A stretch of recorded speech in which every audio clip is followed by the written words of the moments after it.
Dear learners, viewers and subscribers, and welcome to ML Learning Center. Our class is going on verb. Now I will going to discuss auxiliary verb. Already in last time class I discussed on principal verb, basically based on transitive verb and intransitive verb. And dear learners, I will discuss and today the verb, auxiliary verb. Auxiliary verb আমাদের দুই প্রকারের auxiliary verb রয়েছে। একটি হচ্ছে primary auxiliary verb এবং আরেকটি হচ্ছে modal auxiliary verb. তো প্রাইমারি অক্সিলারি ভার্বগুলো আমাদের রয়েছে to do verb. To do verb বলতে আমরা যে ভার্বগুলোকে বোঝাচ্ছি এগুলো হচ্ছে ডু, ডাজ এবং ডিড। আমরা সাধারণত এই অক্সিলারি ভার্বগুলোকে ডু এবং ডাজ আমরা ব্যবহার করে থাকি প্রেজেন্ট ইনডেফিনিট টেন্সে এবং ডিড ব্যবহার করে থাকি আমরা পাস্ট ইনডেফিনিট টেন্সের ক্ষেত্রে আমরা মূলত ডিড ব্যবহার করে থাকি। এবং টু বি ভার্ব বলতে আমরা বোঝাচ্ছি am, is, are, was, were এবং বিন এবং বিং। এই ভার্বগুলো হচ্ছে টু বি ভার্ব। তো প্রেজেন্ট কন্টিনিউয়াসের ক্ষেত্রে আমরা এম, ইজ, আর ব্যবহার করে থাকি এবং পাস্ট কন্টিনিউয়াসের ক্ষেত্রে আমরা ওয়াজ, আর ব্যবহার করে থাকি। এবং টু হ্যাভ ভার্ব বলতে আমরা হ্যাভ, হ্যাজ এবং হ্যাড বুঝে থাকি। হ্যাভ, হ্যাজ আমরা এই দুটো ভার্ব ব্যবহার করে থাকি মূলত প্রেজেন্ট পারফেক্ট টেন্সের ক্ষেত্রে এবং হ্যাড ব্যবহার করে থাকি আমরা পাস্ট পারফেক্ট টেন্সের ক্ষেত্রে। এবং এইগুলোর সাথে হ্যাভ বিন এবং হ্যাজ বিন যোগ করে আমরা প্রেজেন্ট কন্টিনিউয়াস টেন্সের সাথে ব্যবহার করতে পারি, যেমন হ্যাভ বিন এবং হ্যাজ বিন যুক্ত করে আমরা এগুলোকে প্রেজেন্ট পারফেক্ট কন্টিনিউয়াস হিসেবে ব্যবহার করে থাকি। এবং হ্যাডের সাথে বিন যুক্ত করে আমরা সেটাকে ব্যবহার করে থাকি পাস্ট পারফেক্ট টেন্সের ক্ষেত্রে। এছাড়া পাস্ট পারফেক্ট কন্টিনিউয়াসের ক্ষেত্রে আমরা হ্যাড বিন শব্দটা ব্যবহার করে থাকি এবং হ্যাজ বিন বা হ্যাভ বিন শব্দটা আমরা ব্যবহার করে থাকি অক্সিলারি ভার্ব আমরা ব্যবহার করে থাকি প্রেজেন্ট পারফেক্ট কন্টিনিউয়াসের ক্ষেত্রে। এবং প্রেজেন্ট পারফেক্টে আমরা শুধু ব্যবহার করব হ্যাভ এবং হ্যাজ, এবং পাস্ট পারফেক্টে আমরা হ্যাড ব্যবহার করে থাকি। তো আমাদের মডাল অক্সিলারিগুলো মূলত আমাদের রয়েছে, যেমন ক্যান এবং could, may, might, shall, will, should, could, ought to, used to, dare এবং need। ক্যান হচ্ছে এবিলিটি অর্থাৎ সামর্থ্য বোঝাতে আমরা ক্যান ব্যবহার করে থাকি, এটা অন্য কোনো ভাবকে সাহায্য করে। আর কুড হচ্ছে পার্টনার অর্থাৎ পাস্ট টেন্সের ক্ষেত্রে আমরা কুড শব্দটা ব্যবহার করি, যেটা হচ্ছে এবিলিটি বোঝাবে আর কি, কোনো কিছুর এবিলিটি, কাজ করার যে সামর্থ্য মূলত সেটা বুঝিয়ে থাকে এবিলিটি।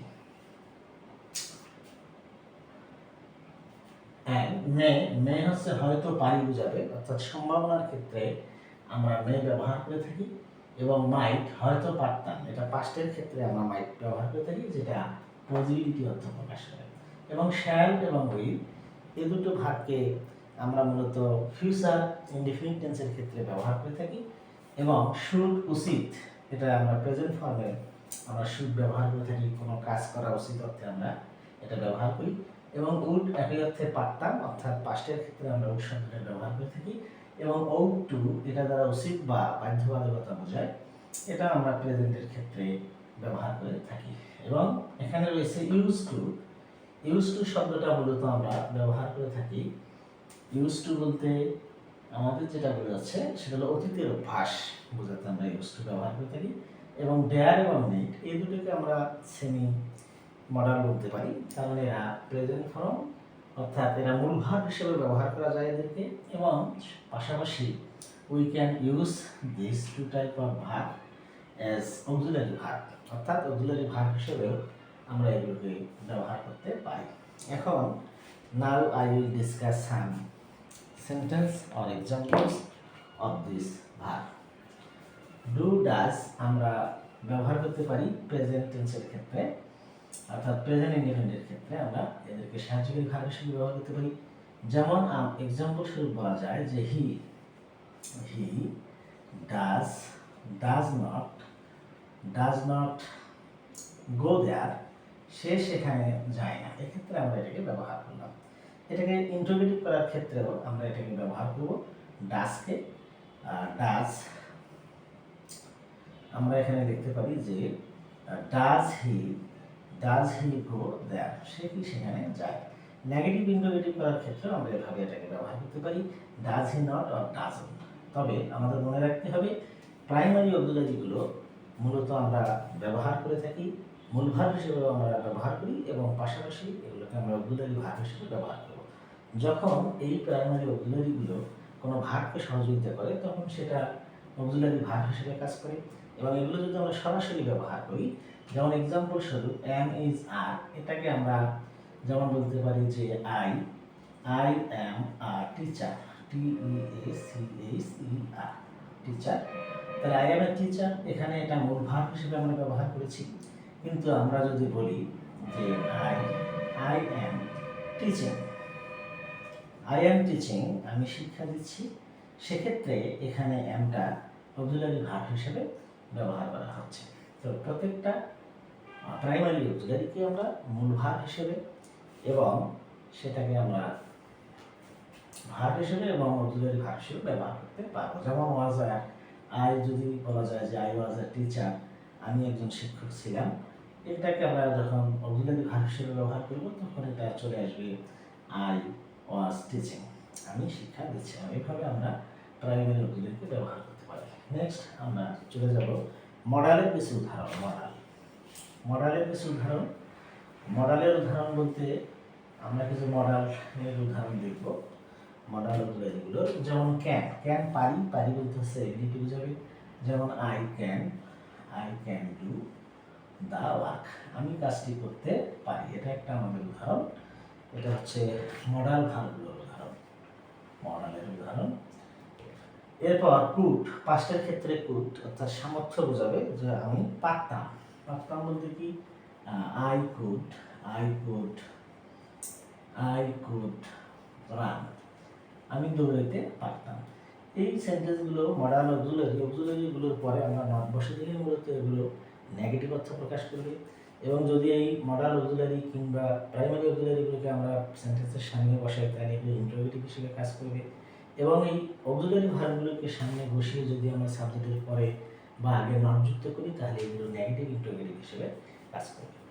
যেমন আই কুড নট রান, অর্থাৎ আমি দৌড়াইতে পারতাম না, এটা এবিলিটি বোঝাচ্ছে। এবং মে হচ্ছে হয়তো পারি অর্থাৎ সম্ভাবনা বোঝাতে। যেমন আমরা একটা উদাহরণ দিলাম ইট মে রেইন টুডে, আজ বৃষ্টি আসতে পারে, তাহলে এটা সম্ভাবনা, হয়তো বৃষ্টি আসতে পারে, অর্থাৎ আমাদের পসিবিলিটি বোঝাচ্ছে, আসতেও পারে না আসতে পারে। এবং মাইট, পাস্টের ক্ষেত্রে আমরা মাইট ব্যবহার করব। যেমন ইট মাইট রেইন yesterday, এক্ষেত্রে আমরা এটা ব্যবহার করতে পারি। এবং এগুলোর পরে নট বসালে সেটা নেগেটিভ অর্থ প্রকাশ করবে। এবং শ্যাল এবং উইল মূলত আমরা ফিউচার টেন্সে ব্যবহার করে থাকি। আর যেমন আমরা এখানে লিখলাম যে I shall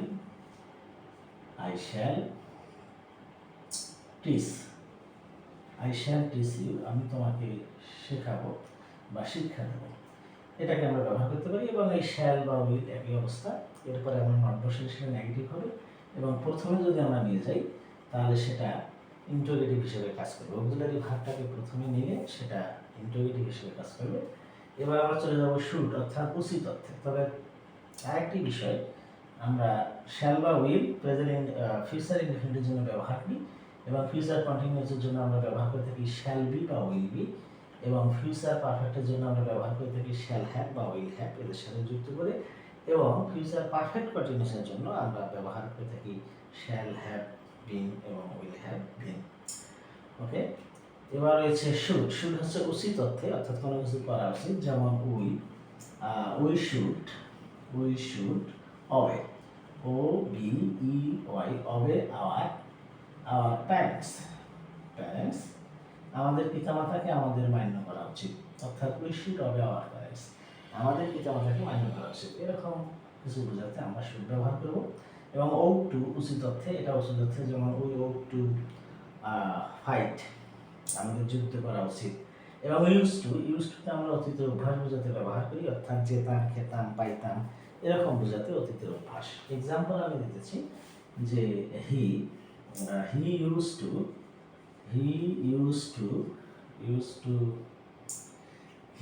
to take tea, অর্থাৎ সে চা খেত, take tea, সে চা খেত। ওকে, and he, যেমন they used to swim, অর্থাৎ swim, তারা সাঁতার কাটতো। they used to swim, অর্থাৎ তারা সাঁতার কাটতো এরকম। এবং dare এবং need হচ্ছে একই সাথে, এদেরকে আমরা সেমি মডাল বলি। dare এবং need এই দুটো হচ্ছে সেমি মডাল, dare এবং need এরা সেমি মডাল হিসেবে কাজ করে। dare এবং need এদেরকে আমরা সেমি মডাল বলি কেন? এরা অক্সিলারি ভার্ব এবং একই সাথে ভার্ব, মূল ভার্ব হিসেবে কাজ করে। যেমন আমরা এখানে বললাম যে he dares, dares, dare বা নিড বলতে সাহস করা, ঝুঁকি নেওয়া বা স্পর্ধা করা, এবং নিড হচ্ছে প্রয়োজন অর্থে আমরা ব্যবহার করি। যেমন he dares to tell a lie, সে মিথ্যা বলার সাহস করে, অর্থাৎ সে মিথ্যা বলে। এবং এটা এখানে আমরা মূল ভার্ব হিসেবে পেয়েছি। এগুলোকে আমরা সাহায্যকারী ভার্ব হিসেবে ব্যবহার করতে পারি। যেমন আমরা এখানে উদাহরণ দেব যে হাউ দিয়ে একটা উদাহরণ দিই। How dare he say so, অর্থাৎ কি সাহসে সেটা বলে। তো এখানে আমাদের ডেয়ারটা মূলত অক্সিলারি ভার্ব হিসেবে ব্যবহার হয়েছে। ডেয়ারের পরে নট বসিয়েও আমরা সেন্টেন্স তৈরি করতে পারি। এবং নিড হচ্ছে প্রয়োজন, যেমন নিডের পরে আমরা টু বসাতে পারি, অনেক সময় উজ্জ্ব থাকে। তবে যেমন I need to help him, এখানে আমাদের এটা মূলত মূল ভার্ব হিসেবে বসেছে। আর he needs a pen, তার একটি কলম প্রয়োজন, এখানে মূল ভার্ব হিসেবে বসেছে। এটাকে আমরা অক্সিলারি ভার্ব হিসেবেও ব্যবহার করতে পারি। যেমন আমরা লিখলাম যে he need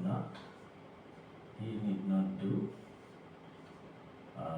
it, তার এটা করার প্রয়োজন নেই। এখানে এটা মূল ভার্ব হিসেবে মূলত ব্যবহৃত হয়েছে। তবে মনে রাখতে হবে, নিড যখন আমরা সাহায্যকারী ভার্ব হিসেবে ব্যবহার করব, তখন এই নিডের পরে মূলত এস যুক্ত হয় না। যেমন আমরা এখানে থার্ড পারসন সিঙ্গুলার নামের সাবজেক্ট ব্যবহার করেছি, কিন্তু আমরা এখানে লিখেছি যে নিড লিখেছি, নিড নট ডু হেল্প, অর্থাৎ অক্সিলারি ভার্বগুলোর মতো। ওকে, dear learners, viewers and subscribers, I think all you are clear about auxiliary verbs. Two types of auxiliary: primary auxiliary and modal auxiliary. By watching this video, you will be able to use or able to proper use of auxiliary verbs. So thank you very much for watching this video.